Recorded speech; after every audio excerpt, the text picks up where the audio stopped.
You open the gate, and the ducks pour into your rice field like spilled water. Hundreds of them. The rice is barely 3 weeks old.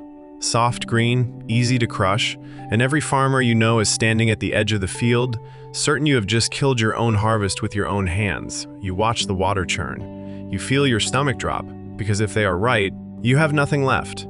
And the strangest part is the thing none of them can see. It is happening under the surface, and it is the exact opposite of what everyone expects. Here is why you took the risk.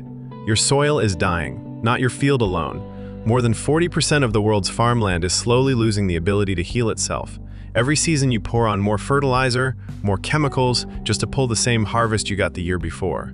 The bag costs more this year, it will cost more next year, and more than half the planet eats rice. So this is not a hobby, this is the floor under billions of people, and you can feel it cracking under your boots. 4 million tons of pesticide a year, and the ground only gets hungrier. For the first few days, you barely sleep. You wait for the disaster. It never comes. Instead, you notice something. The ducks ignore the rice. They want whatever moves, whatever grows faster than your crop. The brown planthoppers, the stem borers, the leafhoppers. The insects you have fought your whole life with a tank strapped to your back. The flock works the water all day, and within weeks the pests collapse.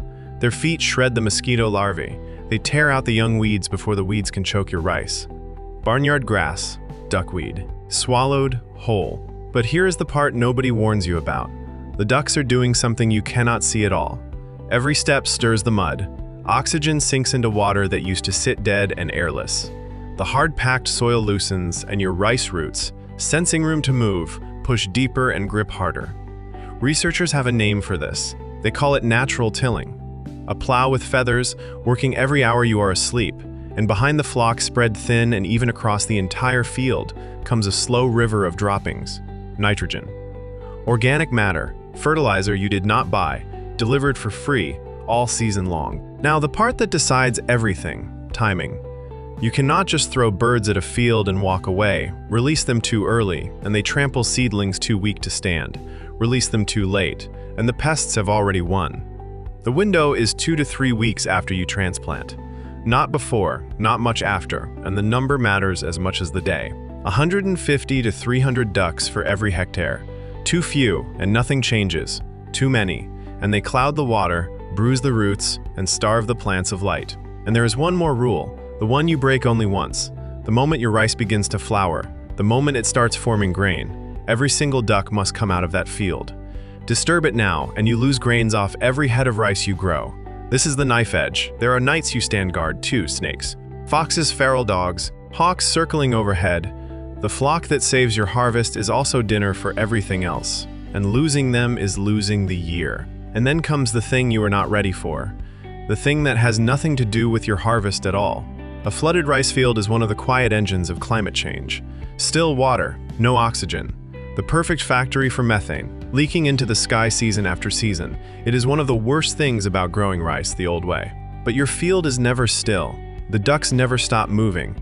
Their paddling breaks the dead, airless layer where methane is born.